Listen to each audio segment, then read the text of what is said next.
Hello and welcome to my Lunch and Learn on the ADAG Chapter 10. My name is Tsur, and I am a legal intern at Washington Civil and Disability Advocate. This presentation will cover amusement rides, recreational boating activities, golf facilities, and mini golf facilities. All the following sections are based on 2010 guidelines. The recreation facility guidelines described in this 2010 guide focus on the newly designed or newly constructed and altered facilities past March 15th, 2012. Accessible amusement rides. Other provisions contained in the ADAG address elements commonly found at an amusement park or theme park, such as accessible vehicle parking spaces, exterior accessible routes, and toilet and bathing facilities. The ADAG addresses only the built environment, structures, and grounds, and does not include operational issues. An amusement ride is defined by the guidelines as a system that moves people through a fixed course within a defined area for the purpose of amusement. Exceptions to the guidelines. There are 4 types of rides that are not covered by the guidelines. However, other ADA requirements still apply. Mobile or portable amusement rides, such as those in traveling carnivals, state and county fairs, and festivals, do not need to comply. Rides that are controlled or operated by the rider, such as bumper cars and go-karts, are not required to comply with the guidelines, but an accessible route to the ride and a turning space in the loading area must be provided. Rides designed for children, assisted on and off by an adult, are only required to provide an accessible route to the ride and a turning space in the load and unload area. Rides that do not have seats must only provide an accessible route to the load and unload areas and a turning space in the load and unload area. Each newly constructed or newly designed amusement ride must provide at least 1 wheelchair space or at least 1 ride seat designed for transfer or transfer device designed to transfer a person using a wheelchair from the load and unload area to a ride seat. Where possible, operators are encouraged to exceed the number of accessible ride seats so that more people with disabilities and their families can enjoy the rides at the same time. Accessible routes are continuous, unobstructed paths connecting all accessible elements and spaces of a building or facility. For each accessible amusement ride, an accessible route is required to connect to a wheelchair space, a ride seat designed for transfer, or a transit device for use with an amusement ride. The accessible route must comply with the ADAG provisions for the location, width, passing space, headroom, surface, slope, changes in levels, doors, egress, and areas of rescue assistance. Any part of an accessible route with a slope greater than 5% is considered a ramp, which has a maximum permitted slope of 8.33%. There are some exceptions to the accessible route requirements when connecting to a ride. If it is structurally or operationally infeasible, handrails are not required on ramps, and the loading area slope may exceed the maximum. Signage must be provided at the entrance of the queue or waiting line for each accessible amusement ride to identify the type of access provided on the ride, e.g., rides with wheelchair spaces or transfer rides. If the route to the accessible load area is different for persons with disabilities than for other riders, there must be signage indicating the location of the accessible load area so that riders can avoid unnecessary backtracking. Wheelchair spaces turning. Minimum space requirements and clearances for wheelchair space are specified where a ride provides a wheelchair space. Turning space for a wheelchair must be provided where the accessible route joins the ride so that riders can access the ride. One side of the wheelchair space must adjoin an accessible route and may overlap the accessible route. The floor or ground surface in the load and unload areas must have a slope not steeper than 1/48 and be stable, firm, and slip resistant. When the ride is at the loading position, the gap between the floor of a ride and the loading area must be aligned such that the vertical difference is within 5/8 of an inch and the horizontal gap is no more than 3 inches. However, if compliance with those measurements is not operationally or structurally feasible, operators may use the bridge plates, ramps, or other devices. Openings in the width and length of wheelchair spaces need to be considered in relation to each other. A minimum opening width of 32 inches is necessary for passage of a wheelchair or mobility device. Wheelchair spaces must have a minimum clearance width of 30 inches and a minimum length of 48 inches. Wheelchair access can be provided onto the ride vehicle in many ways, including but not limited to rear entry, or side entry with a turntable. Securement devices may overlap with required clearances, but wheelchair spaces may be mechanically or manually repositioned, for example, using a turntable.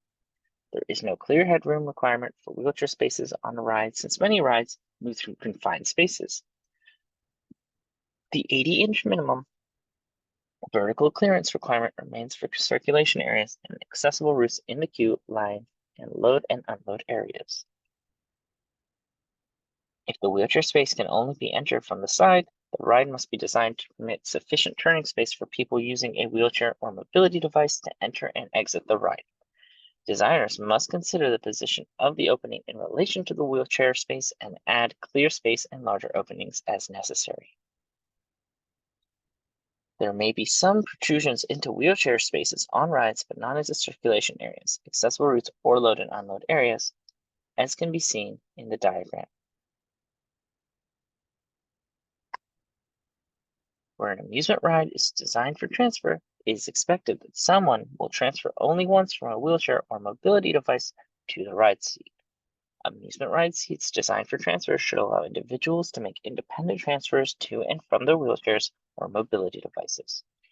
There are many different ways that individuals transfer from their wheelchairs or mobility devices. Both the clear space and the height of the seat are critical for a safe and independent transfer.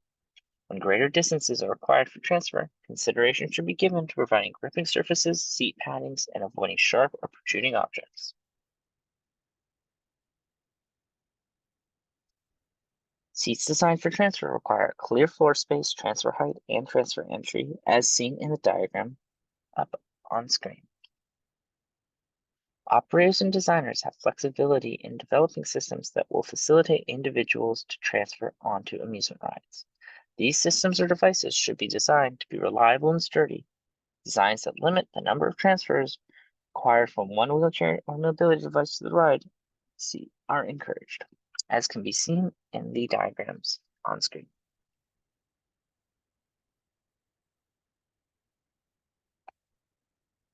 Transfer devices may also be used to provide access onto an amusement ride. A transfer device can either be permanent or temporary and does not require modification to the ride. There are a variety of transfer devices available that could be adapted to provide access onto an amusement ride. Examples of devices that may provide for transfers include, but are not limited to, transfer systems, lifts, mechanized seats, and other custom designed systems. Recreational boating activities are undefined within the ADAG guidelines. Accessible routes for recreational boating activities must have accessible routes in compliance with the ADAG Chapter 4, including gangways and floating piers. Exceptions: accessible routes serving boat slips shall have permitted exceptions. Definitions: gangway, a variable slope pedestrian walkway that links a fixed structure or land with a floating structure. Boarding pier, a portion of a pier where a boat is temporarily secured for the purpose of disembarking or embarking. Boat launch ramp, a sloped surface designed for launching and retrieving trailered boats and other watercraft to and from a body of water. Boarding, accessible routes serving boarding piers at boat launch ramps shall be permitted to use the following exceptions. Accessible routes serving floating boating piers shall be permitted to use certain exceptions previously listed, where the total length of the gangways is 30 feet minimum and the gangways shall not be required to comply with slope guidelines. Where the accessible route serving a floating boarding pier or skid pier is located within a boat launch ramp, the portion of the accessible route located within the boat launch ramp shall not be required to comply with ramp guidelines. Notable exceptions: where the gangway is replaced or altered, an increase in the length of the gangway shall not be required to comply with this section unless required by alteration guidelines. Gangway shall not be required to comply with the maximum rise, and where the total length of the gangway is 80 feet minimum, it will not be required to comply with slope guidelines. Gangways in facilities that contain fewer than 25 boat slips, when the total length of the gangway is 30 feet minimum, shall not be required to comply with slope guidelines. Clearances at boat slips and on boating piers at boat launch ramps shall comply with this section. Boat slips shall provide clear pier space 60 inches wide minimum and at least as long as the boat slips. Each 10 feet maximum of linear pier edge serving boat slips shall contain at least one continuous clear opening 60 inches wide minimum. Clear pier space can be 36 inches wide for a length of 24 inches maximum, provided that multiple 36-inch wide segments are separated by segments that are 60 inches wide minimum and 60 inches long minimum. Edge protection shall be permitted at the continuous clear openings, provided that it is 4 inches high maximum and 2 inches wide maximum. Golf facilities. Focuses on newly constructed or altered golf facilities, undefined within the ADAG. Accessible roads serving tee grounds, practice teeing grounds, putting greens, practice putting greens, teeing stations at driving ranges, course weather stage shelters, golf cart rental areas, bag drop areas, and course toilet rooms shall comply with Chapter 4 and shall be 48 inches wide minimum. Where handrails are provided, accessible routes shall be 60 inches wide minimum. Exception. Handrails should not be required on golf courses where handrails are provided. On golf courses, the handrails shall not be required to comply with handrail guidelines. Mini golf facilities are undefined within the ADAAG. Accessible routes serving holes on miniature golf courses shall comply with Chapter 4. Accessible routes located on playing surfaces of miniature golf holes shall be permitted to use exceptions in this section. Playing surfaces shall not be required to comply with carpet guidelines. Where accessible routes intersect playing surfaces of holes, a 1-inch maximum curb shall be permitted for a width of 32 inches minimum. A slope not steeper than 1/4 for a 4-inch maximum rise shall be permitted. Ramp landing slopes specified in Chapter 4 shall be permitted to be 1/20th maximum. Ramp landing length specified in Chapter 4 shall be permitted to be 48 inches long minimum. Ramp landing size specified in Chapter 4 shall be permitted to be 48 inches minimum by 60 inches minimum. Handrails shall not be required on holes where handrails are provided on holes. The handrail shall not be required to comply with handrail guidelines. A clear floor or ground space, 48 inches minimum by 60 inches minimum, with slopes not steeper than 1/48, should be provided at the start of play.